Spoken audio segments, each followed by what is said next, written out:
Meus irmãos, nós tivemos uma dificuldade para colocar live no Facebook, mas eu vou deixar esse vídeo para os irmãos que estavam na expectativa de ver a nossa aula na escola de oração. Vamos orar. Senhor, obrigado por essa oportunidade de poder transmitir esse vídeo pelo YouTube, pela nossa escola de oração. Eu peço que o Senhor possa cumprir os seus propósitos quando nós estamos tentando usar a nova tecnologia para transmitir a tua mensagem.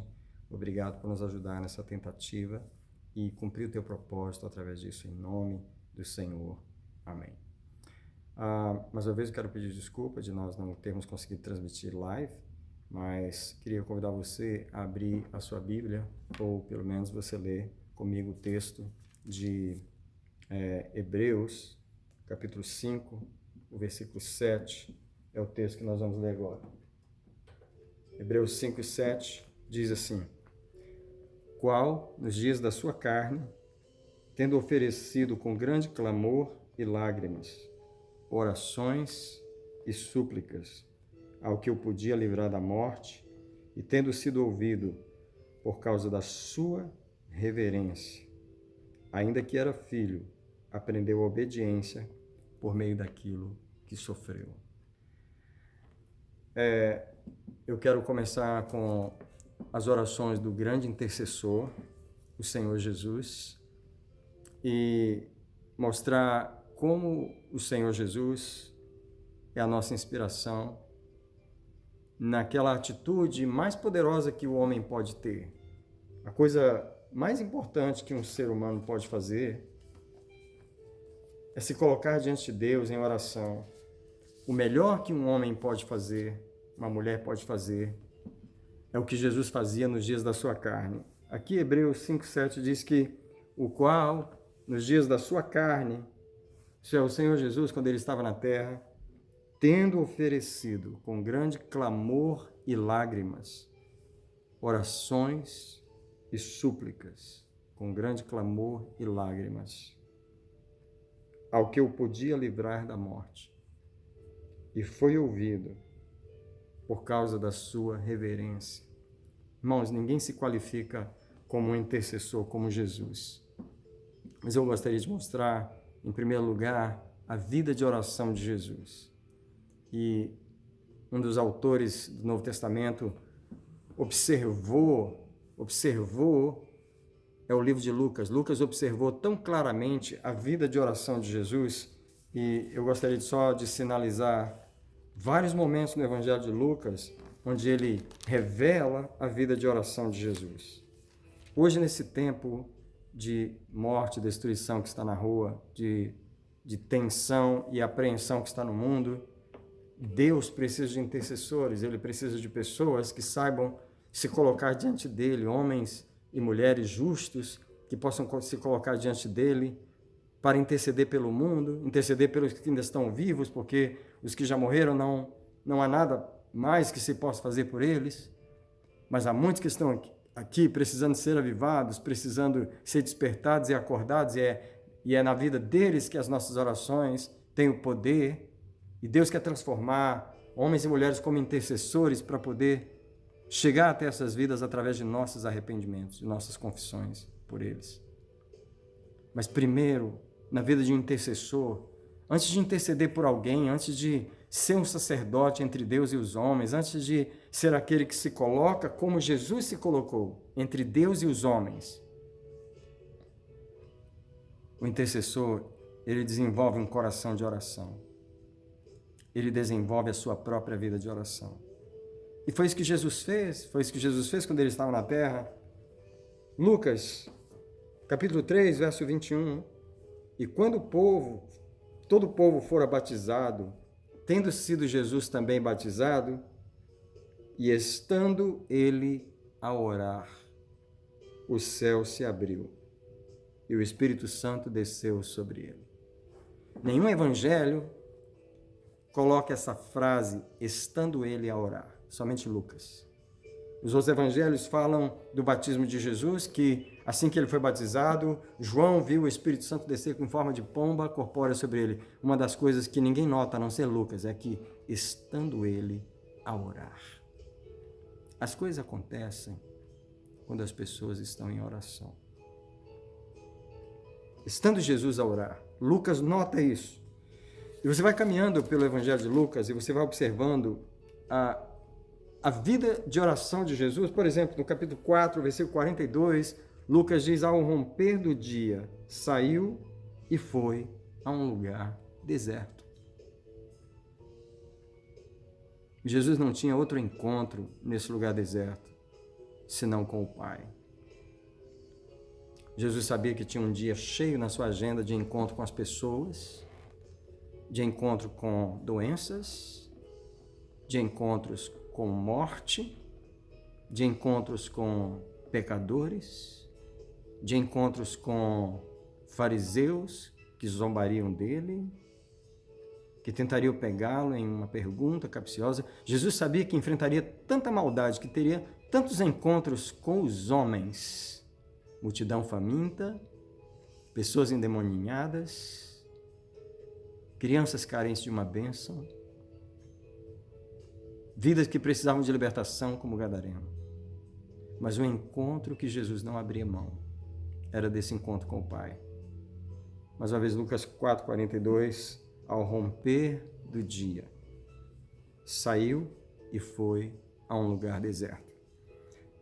Capítulo 5, verso 16, ele termina de contar a cura do leproso com esse seguinte versículo: mas ele, Jesus, se retirava para os desertos e ali orava. Jesus acabou de curar o leproso aqui em Lucas 5, do verso 12 ao 15. Diz que no verso 15 as multidões se ajuntavam para ouvi-lo e serem curadas das suas enfermidades, mas ele, no verso 16, se retirava para os desertos e orava.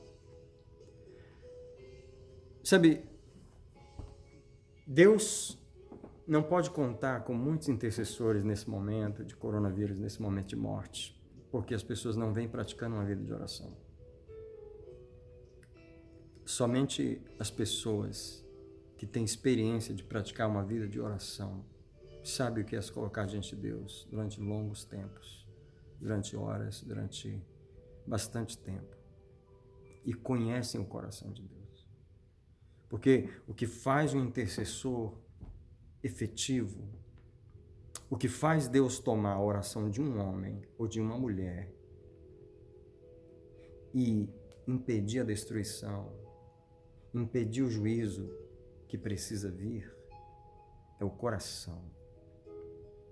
E o coração do intercessor é formado em suas horas e horas pessoais de oração com Deus. Jesus, no livro de Lucas, capítulo 6, versículo 12, naqueles dias, retirou-se para o monte a fim de orar. Geralmente, quando a gente se retira, é para passear, é para vacation, é para descansar. Jesus tinha esse costume de se retirar. Quando ele saía do meio das pessoas, ele tinha um objetivo em mente: se a igreja descobrir e aprender que é preciso ter esses retiros na vida da gente, onde a gente sai só para orar. E Jesus se retirou para orar e passou a noite toda em oração a Deus. Isso foi antes dele escolher os seus 12 discípulos.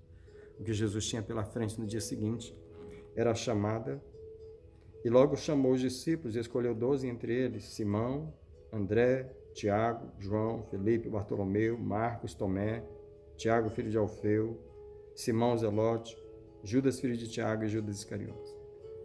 Antes de escolher esses 12 homens que o representariam, que continuariam a sua obra, que morreriam por ele, Jesus passou a noite inteira em oração. Siga comigo ainda, no livro de Lucas.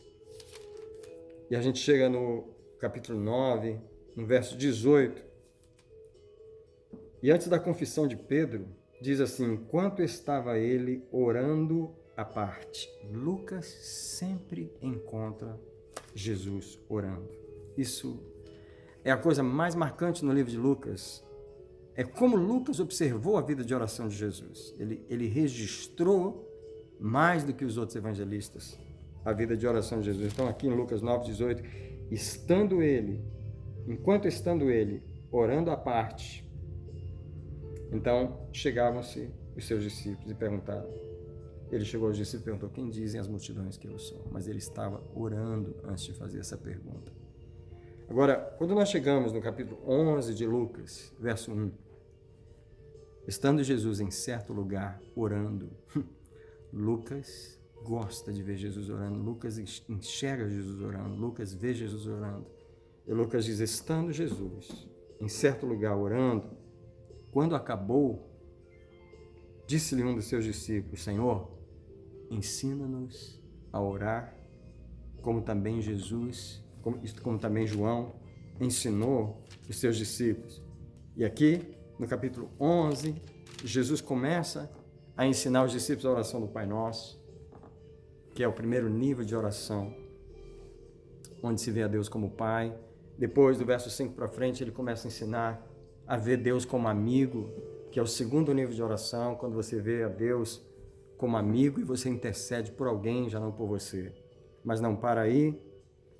Ele vai para o capítulo 18, e Lucas, no capítulo 18, começa com as seguintes palavras: contou-lhes também uma parábola sobre o dever de orar sempre e nunca desfalecer. E aqui Lucas continua vendo Jesus ensinando sobre a oração. Eu queria dizer, irmãos, que a oração é o melhor que um ser humano pode fazer pelo mundo de hoje. É o melhor que alguém pode fazer pelos filhos, pela família, pela igreja, por si próprio. É derramar como Jesus fez. Aqui voltando para Hebreus 5:7, o qual nos dias da sua carne ofereceu com grande clamor e lágrimas, orações e súplicas ao que eu podia livrar da morte. Esse era o ministério de oração de Jesus, o ministério sacerdotal pelos homens. Ele chorava por pessoas que não mereciam suas lágrimas. É isso o que o intercessor faz. Ele se põe diante de Deus para chorar pelo pecado das pessoas que não sentem o seu pecado, mas ele sente. O intercessor se põe diante de Deus para confessar diante de Deus o pecado das pessoas que elas não sentem necessidade de confessar. E Deus, na sua justiça, ele recebe essa confissão para liberar o entendimento dessas pessoas. É uma compaixão sobrenatural que vem para o coração do intercessor. É a mesma compaixão expressa do coração de Deus em João 3,16, quando ele diz que Deus amou o mundo de uma forma que ele enviou o seu Filho. Deus está precisando de intercessores. E nós chamamos a igreja para uma vida de oração, para uma vida de humilhação diante de Deus. Tá? Um outro exemplo que eu quero dar aqui na nossa escola de oração sobre um homem que intercedia pela sua casa e pela sua família é Jó. O livro de Jó, no capítulo 1, o versículo 5, antes de acontecer toda aquela tragédia, antes de Jó ter sido desafiado por Satanás diante de Deus, e eu ouvi um pregador dizer, e concordo com ele, que a razão realmente porque o inimigo veio desafiar Jó diante de Deus era por causa do ministério sacerdotal que ele tinha com seus filhos. Jó era um sacerdote. O que ele fazia antes de tudo aquilo acontecer? Antes de Jó perder qualquer coisa, antes de Jó passar por aquela crise, qual era o costume de Jó? Jó, capítulo 1, versículo 5, diz: E sucedia que, tendo decorrido o turno dos dias dos banquetes de seus filhos, porque no verso 4 diz que iam seus filhos às casas uns dos outros e faziam festas, cada um por sua vez, e mandavam convidar suas 3 irmãs para comerem e beberem com eles. Enquanto os filhos se divertiam, Jó estava preocupado em pedir perdão a Deus por eles.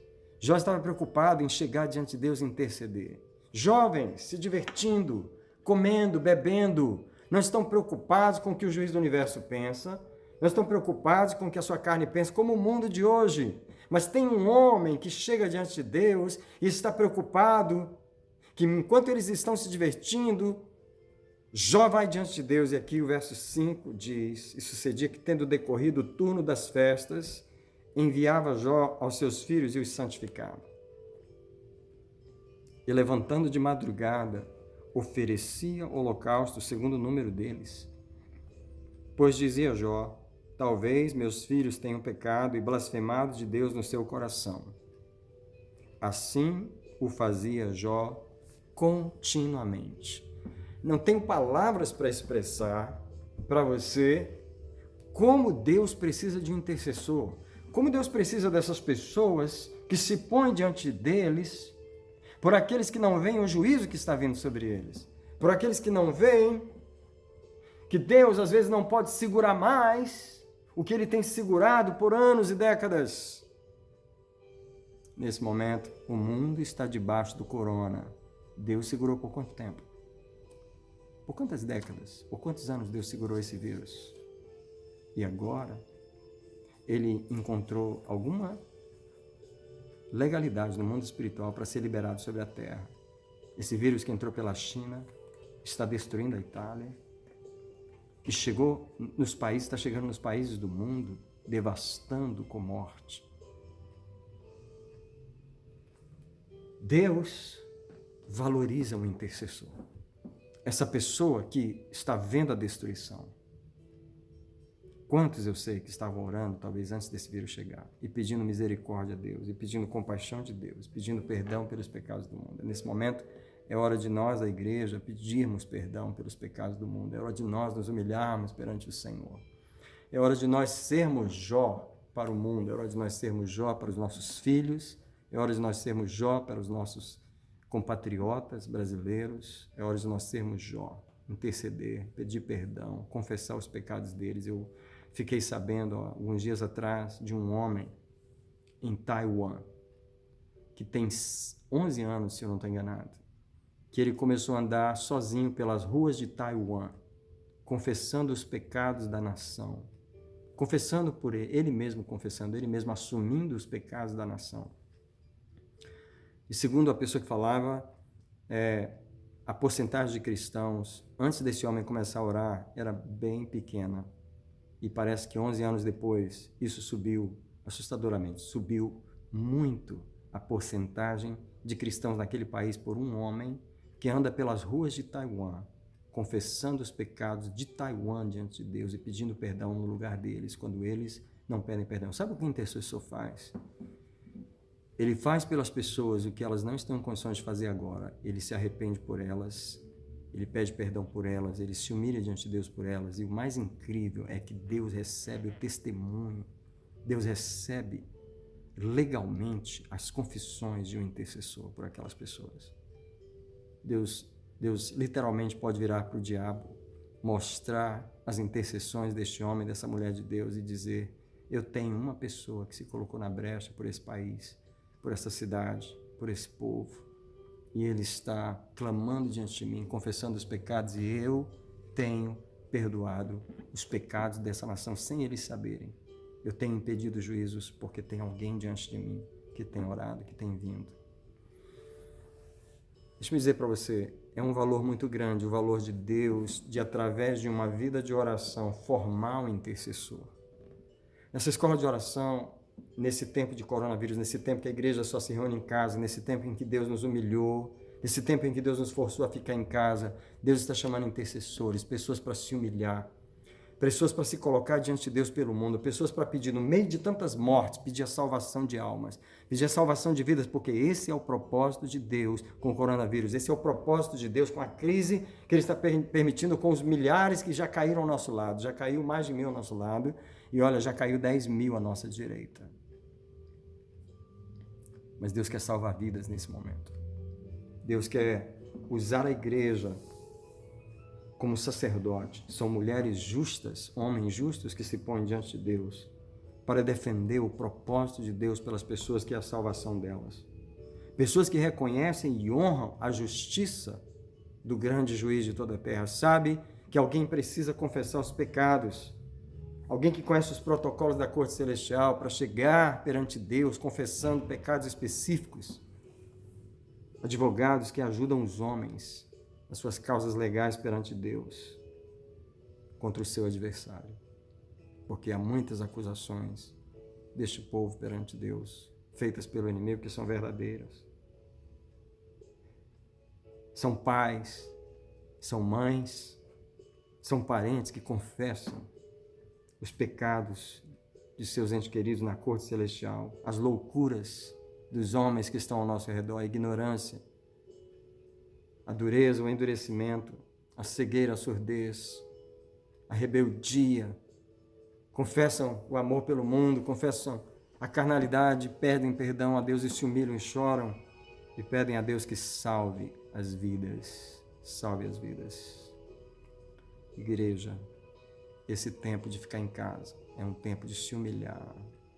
Deus quebrou a rotina a propósito para nos fazer refletir no coração o que o juiz do universo precisa. Pessoas que chorem, pessoas que cheguem diante dele pelo mundo, chorem pelo mundo, chorem por um avivamento na igreja, chorem por aquilo que Deus está querendo fazer, de liberar o povo de seus pecados. Quero dizer para você que Deus está esperando isso de nós. Deus está esperando isso de nós. Nesse momento de mortes, Deus quer salvar vidas. Deus quer levar vidas para a sua presença. Eu quero orar nesse momento. Eu quero pedir que Deus forme intercessores em casa. Não se reúnem na igreja. Não sabemos quando vamos nos reunir, mas estamos orando em casa. Estamos em humilhação diante de Deus. Pai, em nome de Jesus, há um mundo morrendo hoje nas mãos de um vírus. Mas muito mais do que isso, Senhor. Muito mais sério do que isso. São as vidas que estão eternamente separadas do Senhor. O Senhor está querendo livrar tantas pessoas que ainda estão vivas de irem para o inferno e não verem a sua face nunca mais. A igreja ora, a igreja intercede, eu oro, eu intercedo.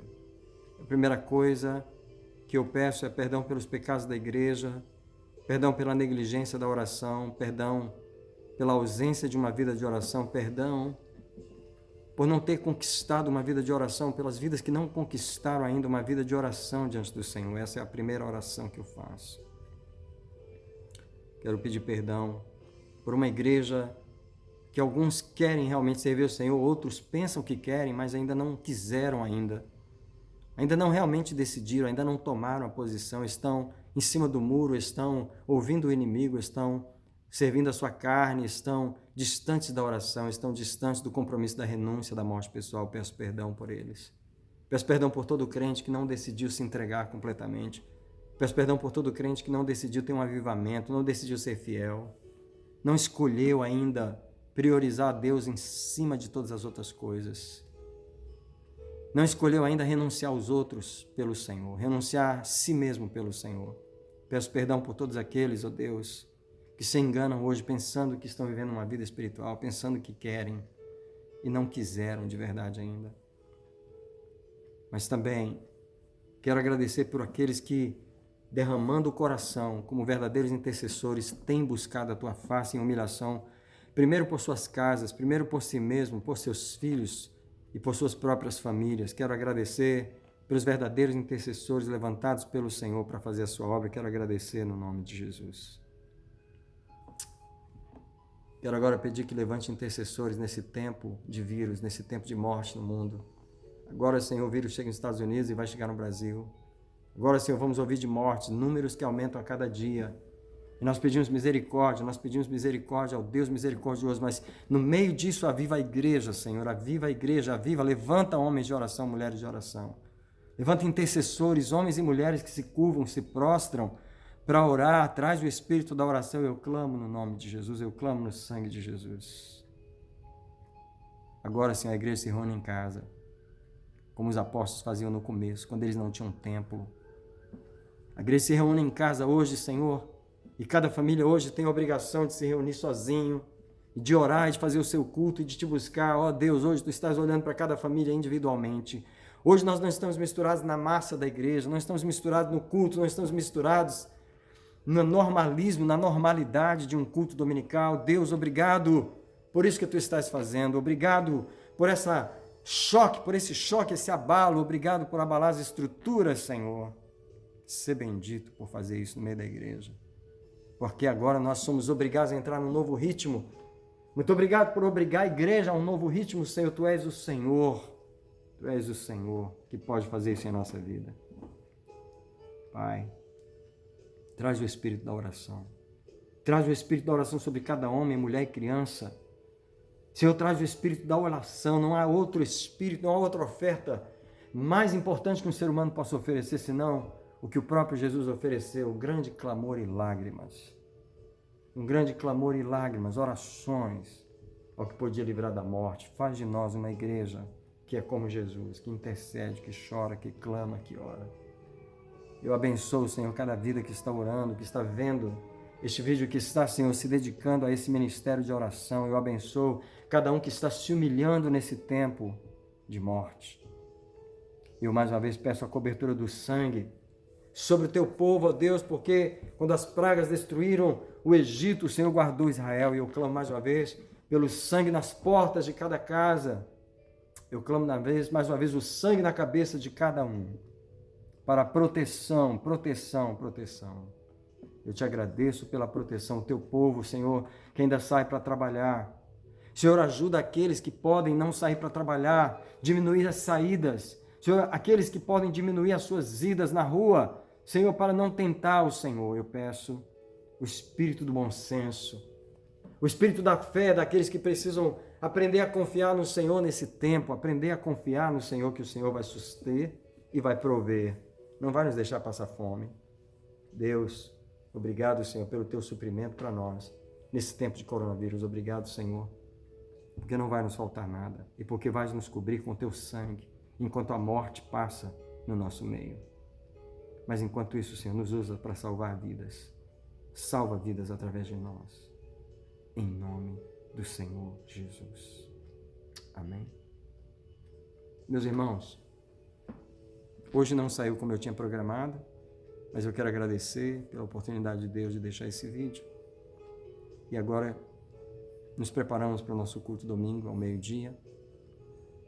A nossa pastora, a pastora Gel, vai estar se preparando para ter uma reunião online com as mulheres na terça-feira. Eu a parabenizo por isso. Há um novo aplicativo chamado Zoom e as pessoas estão se cadastrando para ter um encontro dessa forma. Então, que Deus abençoe você. Eu gostaria de pedir uma gentileza de alguém que ouviu essa mensagem e que gostaria de deixar um feedback para mim. Passa uma mensagem no privado, pode ser no WhatsApp, passa um áudio. Diga-me se isso tocou você e abençoou você. Eu te abençoo nessa sexta-feira, até a próxima sexta-feira, e se Deus quiser, não vamos ter problemas técnicos e vamos entrar online no Facebook da igreja Bethesda Boston Church. Vamos entrar live e não vamos ter problema, todos vão poder assistir às 8 horas na próxima sexta-feira. A nossa escola continua. Um abraço a todos. Deus abençoe em nome de Jesus e proteja cada um nesta semana.